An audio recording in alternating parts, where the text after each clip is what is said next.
एक समय की बात है, एक बहुत छोटा प्यारा गांव था। वहाँ बहुत थोड़े लोग ही रहते थे। गांव में हरे हरे घास के मैदान थे, जहाँ ढेर सारी बकरियां चरा करती थीं।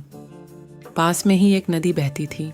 उस नदी पर एक संकरा पुल था, जिस पर एक बार में एक ही बकरी जा सकती थी। एक दिन एक बकरी ने नदी पार कर दूसरी तरफ जाने का निश्चय किया।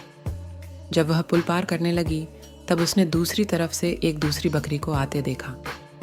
उसने सोचा, हे भगवान, अब मैं क्या करूं? इतनी देर में दूसरी बकरी उसके पास आ चुकी थी। दोनों बकरियां पुल के बीचों बीच आमने सामने खड़ी थीं। उन्होंने एक दूसरे को देखा। दोनों यही सोच रही थीं कि पहले कौन जाएगा।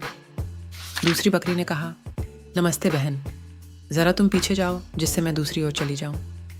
पहली बकरी ने कहा, अरे मैं क्यों जाऊं? मैं पहले यहाँ आई थी। तुम पीछे जाओ जिससे मैं दूसरी ओर जा पाऊं। दोनों बकरियां नाराज होकर एक दूसरे से भिड़ गईं। उन्होंने अपने सींगों से एक दूसरे को पीछे ढकेलना शुरू कर दिया। संतुलन बिगड़ने से दोनों नदी में गिरकर डूब गईं। कुछ समय बाद दो बकरियां उसी प्रकार से दोनों ओर से पुल पर आ गईं। इन दोनों में भी बहस होने लगी। पर इस बार एक बकरी ने कहा, यदि हम लोग लड़ेंगे तो संभव है नदी में गिरकर डूब जाएं। मेरे पास एक उपाय है, मैं पुल पर लेट जाती हूँ। तुम मेरे ऊपर से चढ़कर अपने रास्ते चली जाना, फिर मैं अपने रास्ते चली जाऊंगी। दूसरी बकरी ने कहा, अरे हाँ, यह तो बहुत अच्छा उपाय है।